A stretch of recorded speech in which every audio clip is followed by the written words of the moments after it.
ಇನ್ನು ಗುಜರಾತ್ನಲ್ಲಿ ಕಾಂಗ್ರೆಸ್ ಕಾರ್ಯಕರ್ತರು ಪ್ರತಿಭಟನೆ ನಡೆಸ್ತಾ ಇದ್ದಾರೆ. ರಾಹುಲ್ ಗಾಂಧಿ ವಶಕ್ಕೆ ಪಡೆದಿದ್ದನ್ನು ಖಂಡಿಸಿ ಕಾಂಗ್ರೆಸ್ ಕಾರ್ಯಕರ್ತರು ಪ್ರೊಟೆಸ್ಟ್ ಮಾಡ್ತಾ ಇದ್ದಾರೆ.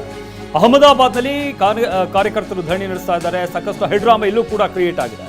ಪ್ರತಿಭಟನಾಕಾರರನ್ನ ವಶಕ್ಕೆ ಪಡೆದಂತಹ ಪೊಲೀಸರು ಗುಜರಾತ್ನಲ್ಲಿ ಕಾಂಗ್ರೆಸ್ ಕಾರ್ಯಕರ್ತರು ಪ್ರತಿಭಟನೆ ಮಾಡ್ತಾ ಇದ್ದಾರೆ. ದೇಶವ್ಯಾಪಿ ಒಂದು ಪ್ರತಿಭಟನೆ ಆಗ್ತಾ ಇದೆ. ಎಲ್ಲ ರಾಜ್ಯಗಳಲ್ಲೂ ಕೂಡ ಕಾಂಗ್ರೆಸ್ ಕಾರ್ಯಕರ್ತರು ಕೇಂದ್ರದ ನಡೆಯನ್ನ ಹಾಗೆ ರಾಹುಲ್ ಗಾಂಧಿಯನ್ನ ಬಂಧಿಸಿದ್ದಂತಹ ವಿಚಾರಕ್ಕೆ ಸಂಬಂಧಪಟ್ಟಂತೆ ವಶಕ್ಕೆ ಪಡೆದಂತಹ ವಿಚಾರ ಏನಿದೆ, ನೆನೆ ಆದಂತಹ ಹೈಡ್ರಾಮಾ ಏನಿದೆ, ಇದನ್ನ ವಿರೋಧಿಸಿ ದೇಶದಾದ್ಯಂತ ಪ್ರತಿಭಟನೆಗಳಾಗ್ತಾ ಇರುವಂಥದ್ದು. ಅದೇ ರೀತಿಯಾಗಿ ಗುಜರಾತ್ನ ಅಹಮದಾಬಾದ್ನಲ್ಲೂ ಕೂಡ ಪ್ರತಿಭಟನೆ ನಡೆಸಲಾಗ್ತಾ ಇತ್ತು. ಅಲ್ಲೂ ಕೂಡ ಭಾರಿ ಹೈಡ್ರಾಮಾ ಆಗಿದೆ. ಇಲ್ಲಿ ಗಮನಿಸ್ತಾ ಇದ್ದೀವಿ, ಕಾಂಗ್ರೆಸ್ ಕಾರ್ಯಕರ್ತರು ಪ್ರತಿಭಟನೆ ನಡೆಸಬೇಕಾದಂಥ ಸಂದರ್ಭದಲ್ಲಿ ಪೊಲೀಸರು ಅವ್ರನ್ನ ವಶಕ್ಕೆ ಪಡೆಯೋದಕ್ಕೆ ಮುಂದಾಗ್ತಾರೆ. ಆದರೆ ಕಾರ್ಯಕರ್ತರು ಅಲ್ಲಿ ಬರೋದಿಲ್ಲ.